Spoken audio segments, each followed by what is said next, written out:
All right, guys, we are talking about everything you need to know in 2025 to jump higher. And this is the most updated, best information. I coach many of the highest jumpers in the world. It's stuff that you won't necessarily find in research, but stuff that I've used or I've experimented with and refined, so it is the best information in 2025. There's a lot of videos out there. You guys have probably seen Isaiah's video as well. This is my rendition of that. Hopefully it's gonna be really, really good as well. A lot of people seem to like that video. So we're driving right now. Josh is behind the camera and I'm gonna give you guys all the information that I possibly can in roughly 20 minutes. So first things first, this is gonna all be actionable. We're gonna talk about programming. So there are a couple different types of program. One of them that we really like to use is going to be our load management setups. Load management setups are going to be jump day, lift day, ISO day. Now, generally speaking, these setups are for guys that are injured or have a history of injury and they're trying to train hard while also getting a lot of jump volume in. A lot of people like these training plans because they work well with guys that typically have a hard time not jumping but still want to get a lot of lifting in and maintain their health. So if this is you, I would encourage you to do this type of setup. Couple caveats, you need to do ISOs every single day. If you don't know what an isometric is, it's where you contract the muscle for 45 seconds, usually around 70% of your MVC. It can be a wall sit, it can be a kettlebell ISO. I've been using these since 2018 and they still work incredibly well for tendon health. So do those every 6 hours, no matter what day you're on, whether it's the elastic day or the lift day or the isometric day. Now, in terms of what is on each individual day, the first day, day one, is typically jumping. So you just warm up, go out and do your jump session. Day two is going to be a lift day. These days, almost every single lift session that is high intensity is going to involve a power exercise. So this is a power clean, power snatch, jump squat, hex bar jump, standing up fast from a squat, whatever else. Typically it needs to be like 4 to 7 sets and you need to have less than about 4 reps. Then you're gonna do, intensities need to be relatively high, but the most important thing is have high intent, meaning you're trying as hard as you can, you're pushing as hard as you can. The second exercise is usually a triple extension exercise. When I say that, I mean it's like a squat or a lunge. These exercises are typically strength-based, but sometimes they can be power-based, but I'd recommend strength-based or strength recommendations. So your sets are gonna be anywhere from 4 to 7 sets, and your rep range is gonna be about 4 to about 6, maybe 7, but in that rep range generally. Then you're gonna wanna do a posterior chain exercise, so either a hip thrust or an RDL, single leg RDL, single leg hip thrust, hamstring curls are fine too. I like all those exercises. These are typically accessory work, so anywhere from 1 to 4 sets and from 5 to about 10 reps. Percentage-wise, the strength work for the triple extension should be like 70% and up.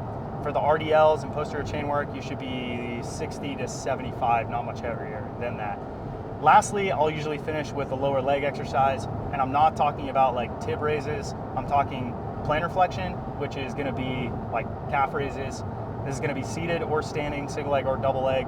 And I like the seated calf raise machine. I like doing it with a safety bar, and I like using a Smith machine. When you get into the nitty gritty, which one you pick matters, but if you're just watching this, all you need to know is one of those will suffice. So pick one of those, typically 2 to 4 sets, and I really like 5 to 10 reps. That way you're addressing all of your triple extensors. Your triple extensors are the important muscles that help you jump higher, that propel you upwards. And then what you would do is you would do an ISO day on day 3. So first day jumping, second day strength work, third day is gonna be, or power and strength work, third day is just gonna be ISOs. Then what you're gonna do is you're gonna repeat that, and you're just gonna go back to the jump day. So repeating day 1, which is say Thursday if you started your week on Monday, jump for 20 or 30 minutes. Then you do another lift day following the same guidelines that I just gave, and then you're gonna do ISOs and just keep repeating that. So that is the first type of programming that I really, really like. The second that I really like is long conjugate sequence systems. So these ones are for people that are more advanced. They wanna develop qualities progressively. You're more or less training to train when you're doing this. Now these ones are way more complex, they're way harder, they're for guys that like to grind it out, that like to work really hard. So if you're one of those people and you're relatively healthy, I would recommend doing this for long-term gains. The reason it's so good is because with block periodization, where you like do all of one thing at one time, you typically will fizzle out very quickly, or you'll maximally adapt to each of those qualities and then you'll detrain really quickly. So it's very repetitive. Sometimes it can lead to training monotony. You can get injured very easily. It's very high risk. And so there's a lot of downsides to it that I don't like, and that is why I would discourage doing block periodization, why I like long conjugate sequence systems. So to do this, you're gonna do essentially the recommendations that I just gave on the day one. A lot of stuff on the road, trying not to get it all over me. You're gonna do what I recommended on, day 2 in the previous example. So you're gonna do your strength sessions like I just described. You're gonna pick a power exercise, same thing, 3 to 7 sets, high power output, percentages anywhere from 30 to 100%, but moving with intent.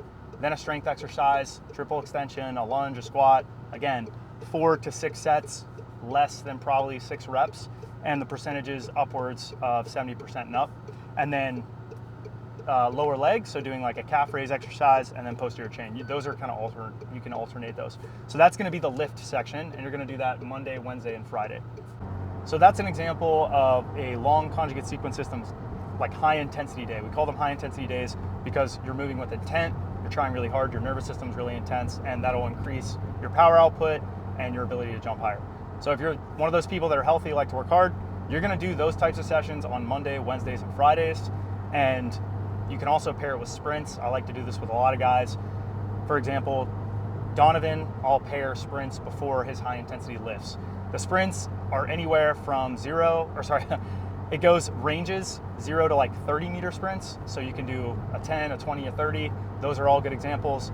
Total volumes, I like around 200 meters. So for example, 7 by 30, you're at 210 meters of sprinting. That tends to work really, really well for guys, but it is very difficult. So you have to be very well trained to be able to do that frequently. Let's see. And then on the in-between days, these are what I call low intensity days. And these days you can just go do upper body, you can do core work, calisthenics are what some people do. Some people like to do like lower leg work for their ankles and stuff like that. This is the stuff that keeps the wheels on the car. This is the stuff that keeps you healthy. Sometimes for back health, I'll have guys do McGill Big 3 and things like that. But this is a general framework. And then Saturday, I would have guys do a jump session. If you're really healthy, you can do more jumps. If you're not healthy, do less jumps.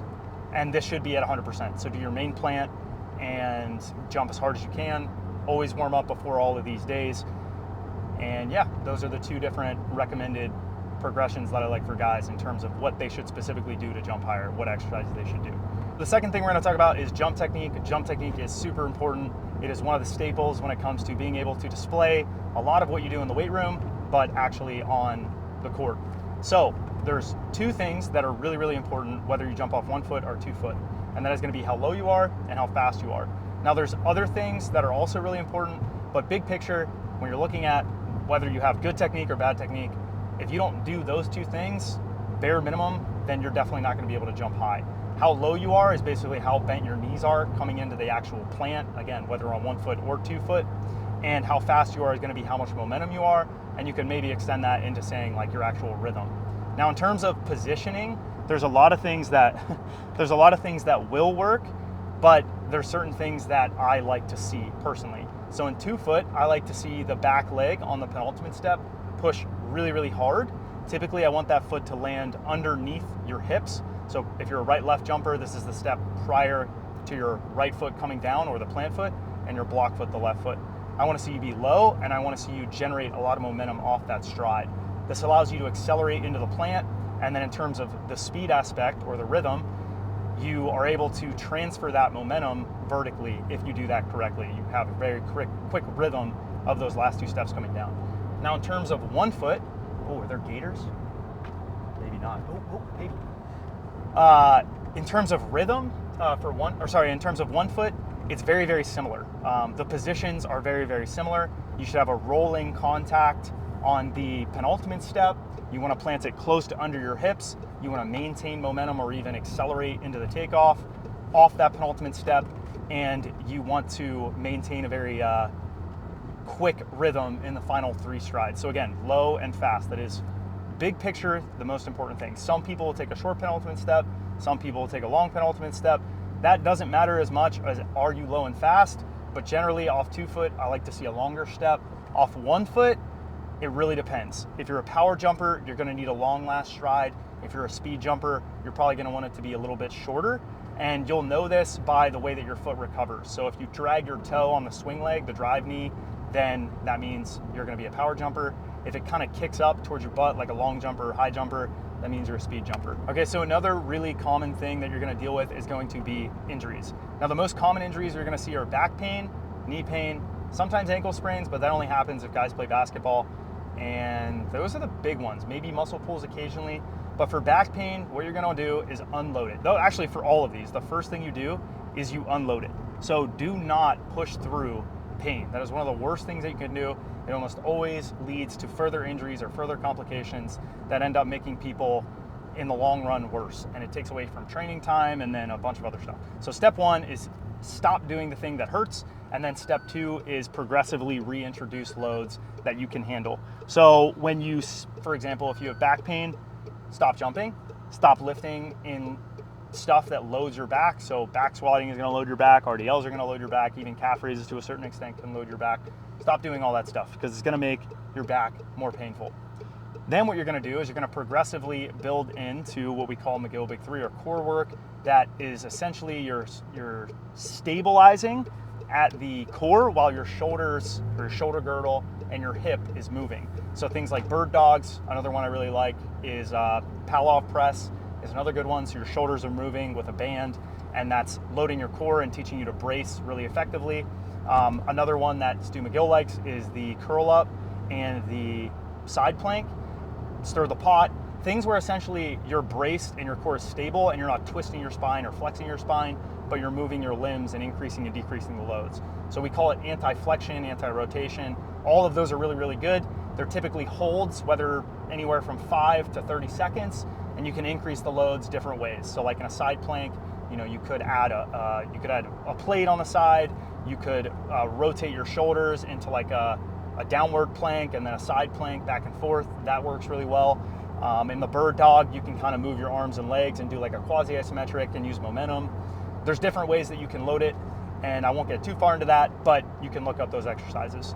Now, when it comes to actually getting back into loading your spine, you want to start very, very slowly and only as you see fit. So if it hurts, don't do it. If it doesn't hurt, that's a green light. You can go ahead and try it and then see how you feel. If the next day it feels okay, increase the weight next time. So start light, increase the weight next time. Eventually you'll get back to 100%. Your back pain will be good. Now, when it comes to tendons, we're going to use the load management principle that we talked about, and you're going to want to start with just isos. So if you have a really bad tendon flare-up, stop doing everything, just do isometrics for that individual tendon. This applies for the quad tendon, the patella tendon, the Achilles tendon, hamstring tendon, just an isometric lift.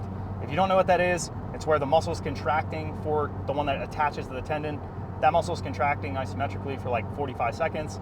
Should alleviate pain if you do it right. Do that every 6 hours. Once your tendon pain is pretty much gone, that doesn't mean you go back into jumping. That means you slowly build up your strength in a strength exercise that is going to load that tendon. So for the knee, you could do squats. For the Achilles, you could do calf raises. Then what you're going to do, once you get up to a point where you can do that every other day and your squat strength is pretty good and your calf raise strength is pretty good, you're going to add in the elastic day. So step one, isos every day. Step two, do the strength exercise every other day. Step three, or phase three, this is probably like 3-4 weeks down the line, you're going to want to do drops. And these are really important because it teaches you how to store energy. Just step off a box and land. That'll store the tendon, that'll store energy elastically. That'll help the tendon store energy elastically. And then the next step is to build in jumps. So what you do is you go day one drops, day two, so similar to the load management setup. Day two is going to be strength work, but it's all slow. So really heavy and slow. And then you're going to go isos day three.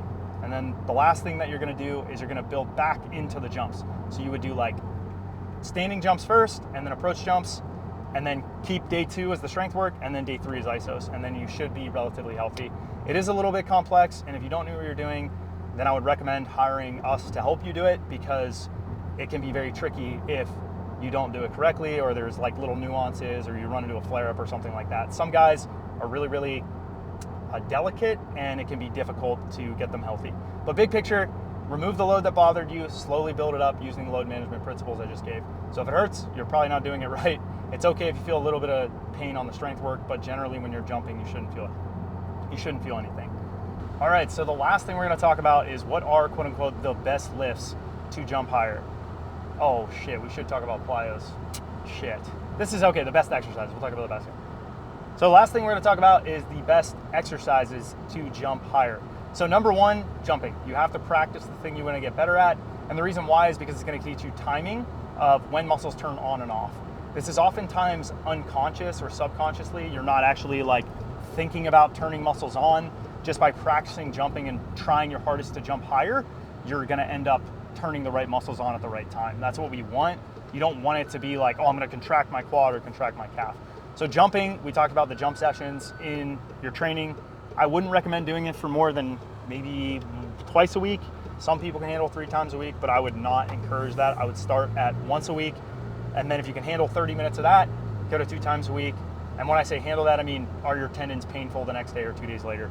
Tendons usually get painful if you have issues the day after or 2 days later.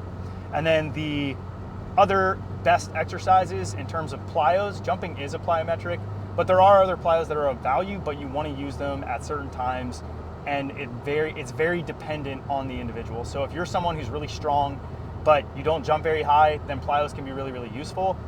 I would recommend like not lifting at all and really focusing on doing plyos.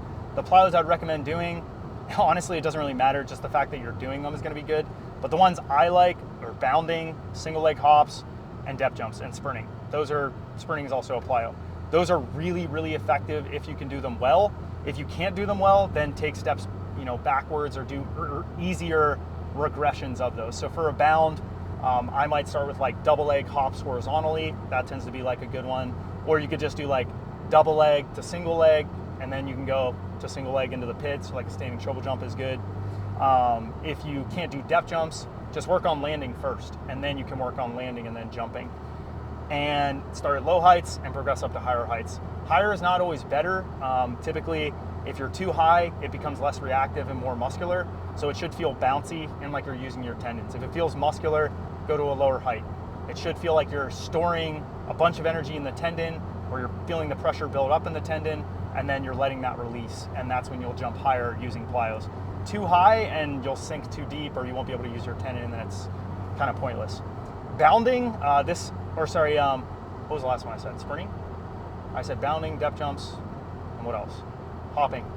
Single leg hopping is also a really good one, but you definitely have to practice that one. So typically just start with like baby bounces, try to go a little bit higher over time, and then you can try to go higher and further. Higher and further is gonna be more intense. There's like 3 things that determine the intensity of plyos. How high is the hop or how high is the fall? And then it's gonna be the speed that you brought into the plyo, and then the type of contact. So if it's a really stiff contact, like you're pinging off the ground, or you're just like very reactive, very short time on the ground, and you're jumping really high, like if you watch an elite triple jumper, that's gonna be really intense. The risk of injury is also really high when you do that, so it's not necessarily better. And again, that's where it comes down to like a time and place. You don't wanna be so stiff on the ground where your tendon isn't really elongating or deforming and then releasing a lot of energy. So like faster is not better. There's a right amount of speed and a right amount of deformation that you should have. I guess that's the best way I can explain it to you. All right, so the last thing is gonna be weight room exercises. I kind of gave you what every weight room session should include, and those are gonna be your best exercises. Squatting, lunging, triple extension exercises, calf raises, seated and standing, power exercises. There's not necessarily, it's more goal oriented, like are you addressing strength in a triple extension like your quad and your hips. It's not necessarily like a best exercise, but if I could give you a few, I really like the Olympic lifts, power clean, power snatch. I really like squats, deep, half, and quarter. I like lunges. I like reverse lunges. I like step ups. I like RDLs and hip thrusts for the posterior chain work. So this would be like the 3rd type of exercise. And I like the calf raises, like I said. So if you're not sure what are the best exercises, go back to the beginning of the video and I told you which every session should have. Those are the best exercises. What's that? Belt squat. Belt squat is a good one too.